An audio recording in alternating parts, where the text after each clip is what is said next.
यमदूत का आगमन के आपको कुछ दृश्य प्रस्तुत करने जा रहे हैं। अब मैं आपको एक एक करके अपने सभी किरदारों से मिलवाना चाहूंगी।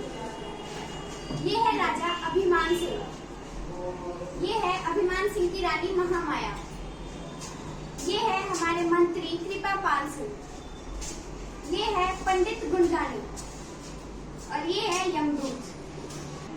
मंत्री, प्रजा के निर्माण में क्या राय है? महाराज, सारी प्रजा आपसे प्रसन्न है।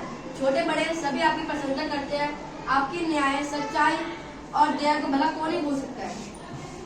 रानी, आप मेरे बारे में क्या सोचते हैं?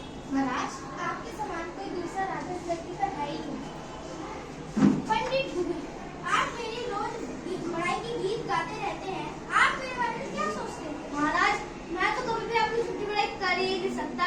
जब मैं तो आपके ऊपर पूरी एक किताब लिख सकता हूँ। जब आप चलते तभी पूरी धरती डगमगाने लग जाती है, पहाड़ थरथराने लग जाते हैं।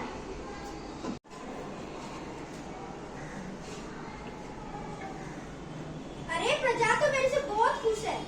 इसका मतलब मुझे कई वर्षों तक राज करना है, कम से कम 100 वर्ष तक।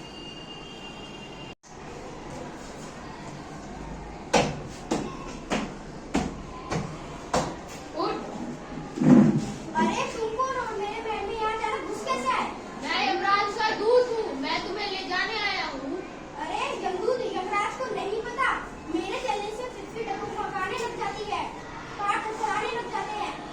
अगर मैं इस धरती पे नहीं, आज मैं तुम्हें ले जाकर ही रहूंगा। चलो मेरे साथ। ऐसे कैसे तुम मुझे ले जाओगे? द्वारपाल, सेनापति, जल्दी आओ, इसे कानकोटी में जाके बंद कर दो। अरे बस करो, अब तुम्हारी ये आवाज कोई नहीं सुन सकता। तुम दुनिया के लिए मर चुके हो। यमदूत, मुझे कृपा करके 2-3 दिन के लिए और जीवित रहने दीजिए। मैं आपको बहुत सारा सोना देकर दूंगा। हा हा हा, तुम मुझे रिश्वत देना चाहते हो? बिल्कुल नहीं। ठीक है यमदूत, मैं तुम्हारे साथ चलने के लिए तैयार हूँ। अगर मैं तुम्हारे साथ चलने के लिए तैयार हूँ, बट मैं तुम्हें बहुत सारा सोना और जगह दूंगा। मुझे कृपया करके 2-3 दिन तक और जीवित रहने दीजिए। हा हा हा, तुम मुझे रिश्वत देना चाहते हो? बिल्कुल नहीं। ठीक है यमदूत, मैं तुम्हारे साथ चले जाऊंगा, पर तुम्हें प्रजा से मेरे बारे में राय लेनी होगी। अच्छा, अगर 3 लोगों ने भी तुम्हारे बारे में बड़ाई कह दी ना, तो मैं तुम्हें रहने दूंगा। 3 लोगों से पूछ लो, मंत्री, पंडित गुणगानी और रानी। ठीक है, उनको बुलाया जाएगा। अपना ये चेंज करके जाऊंगा उनके। तुम थोड़ी देर सो, मैं धर्मराज का रूप धारण करके आता हूँ। रानी को बुलाया जाए। जी महाराज। क्या तुम चाहती हो ये महाराज और 2-3 दिन तक जिंदा रहे? नहीं महाराज, मैं तो इससे बहुत परेशान हूँ। अच्छा है, अब मेरा बेटा राजा बनेगा और मैं राजमाता कहलाऊंगी। ठीक है, तुम जाओ। मंत्री को बुलाया जाए।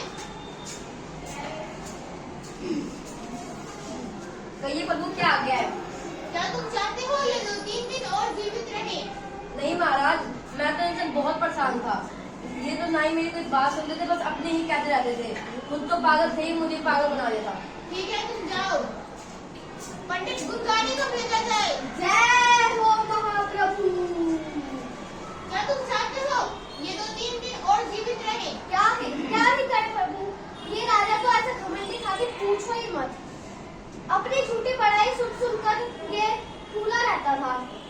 हम तो झूठी बड़ाई कर करके थक ही गए थे। अच्छा है, अब जान छूटी। ठीक है, तुम जाओ। ठीक है, अब तुमने सुन लिया अपने कानों से, तो चलो मेरे साथ नर्क में। ठीक है